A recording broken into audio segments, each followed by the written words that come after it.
Learn these 900 words and you'll understand 90% of Spanish.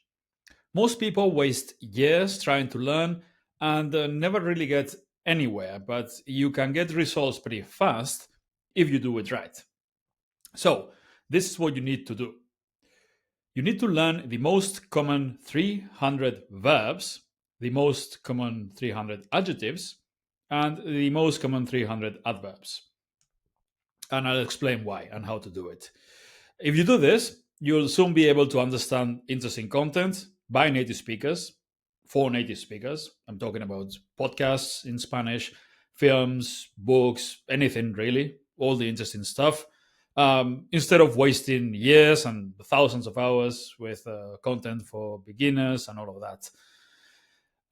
So you need to learn these words as soon as possible. Why specifically these words? Well, because first of all, vocabulary is the biggest obstacle for comprehension in language learning. And from all the vocabulary that exists, verbs, adverbs, and adjectives are the most important. They are the biggest problem for comprehension, the biggest obstacle. You could argue that nouns are more important. Some people will say that. And they're wrong, because nouns, although they are important to understand content, and there's a massive list of nouns that you should learn to understand a language, but they're not as much of a problem as verbs, adjectives, and adverbs, simply because if you get exposed to content, you will learn the relevant nouns very quickly because they repeat themselves all the time. Some verbs and adjectives do as well, but much less. Because also the most basic ones, yeah, you'll learn them pretty fast. But if they are a little bit more advanced, or a little bit less frequent, and 300 are a lot of verbs, you'll see them very rarely, or at least not often enough to learn them fast, which means every time you exposed to native speaker content or any kind of content that's not for beginners, you'll find yourself looking up a lot of verbs, adjectives, and nouns, and adverbs that you don't know. And because you won't see them again in quite a while, probably, you will not remember them. And you will keep struggling with those over and over again for months or even years. The nouns, you learn them pretty quickly because, for example, if you are really into, let's say you're really into sports, into football, and you start listening to football podcasts or watching football or whatever, all the important words there, all the important nouns, you learn them really quickly because they show up all the time. Some verbs as well, like okay, to pass or things like that, but there are many others that are very common in all subjects and topics, but not common enough. So they're common enough to be a problem, but not common enough to learn them fast. And those are the ones that you learn with this kind of lists. So you need to learn verbs, adjectives, and adverbs fast, as many of them as possible. 300, a few hundred are enough. 300 usually, a list like this, 900 words, 900 sentences, a lot more words in total because, of course, this list contains not only those 900 words, it also contains a lot of nouns, plus grammar words, like pronouns and all of that stuff, which is easy to learn in context. But the verbs, adjectives, and adverbs, those are the key. So you should learn them fast by working really hard on them if you want to understand native speaker content. My advice is to do this. First, try to learn them with mnemonic associations. And this is another reason why nouns are less important or less of a problem and easier to learn, because they're also much easier to memorize with mnemonics because you can visualize dog or car or whatever because it's an object, right? Or an animal. The dogs are not objects. I like dogs. But it's much harder to visualize adverbs or adjectives. So people struggle a lot more to create associations with them, and associations are the fastest way to learn a lot of vocab, right? So I highly recommend doing a lot of reps with this. Yeah, sheer repetition works here, especially if you're good enough with mnemonics. If you've been practicing, you can create mnemonics for verbs, even for adjectives and adverbs as well. You could, although it's not as easy. But good old repetition, breathing while listening while you do something else, shadowing, so listening and repeating simultaneously. And if you did mnemonics, or even if you didn't do mnemonics, you learn them pretty quickly because 900 sentences are 45 minutes of audio, maybe.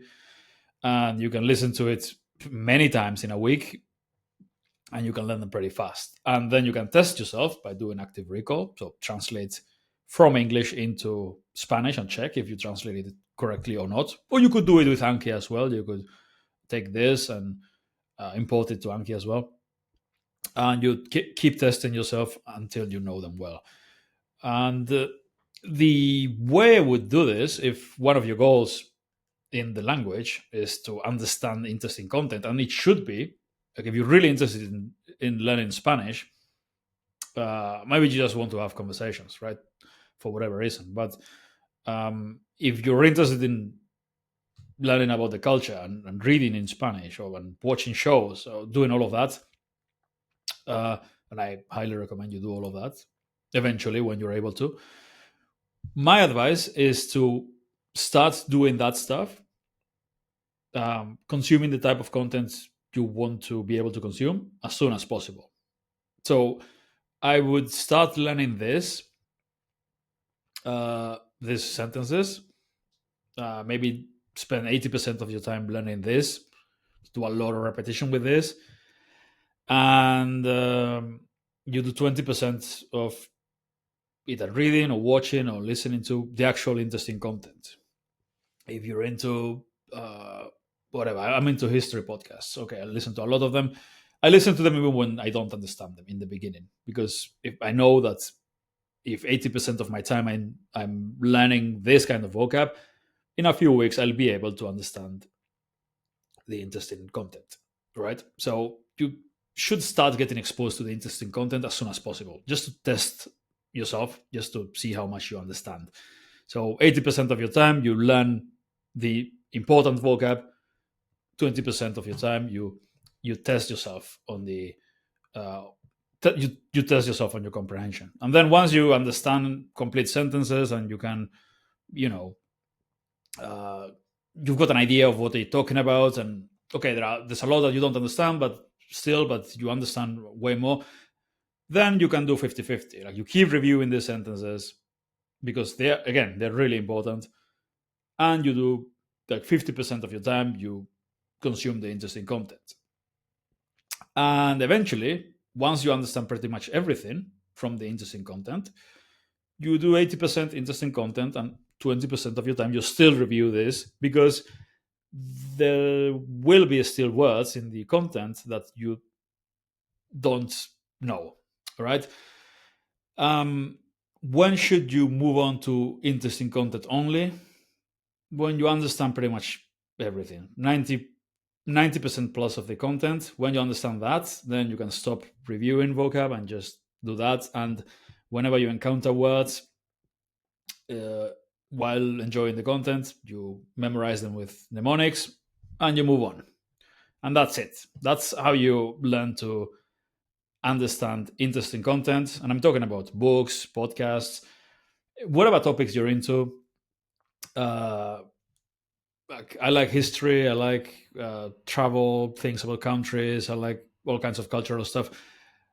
And I understand them long before I'm able to actually speak the language fluently, simply because I learn lots of vocab and then I start enjoying not one and then the other. I learn lots of vocab, memorize lots of vocab with example sentences as well, and I start getting exposed to the content. So very quickly my comprehension improves.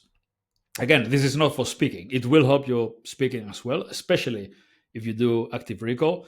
But for that, I recommend Language Islands, which you'll find inside the 30-day challenge, link in the description. And if you want this sentence lists as well, you'll find these as well in the 30-day challenge. Pretty much everything you need to learn Spanish or any other language, really, from scratch to a decent level, fast, as long as you are willing to work hard, is in there in the 30-day challenge.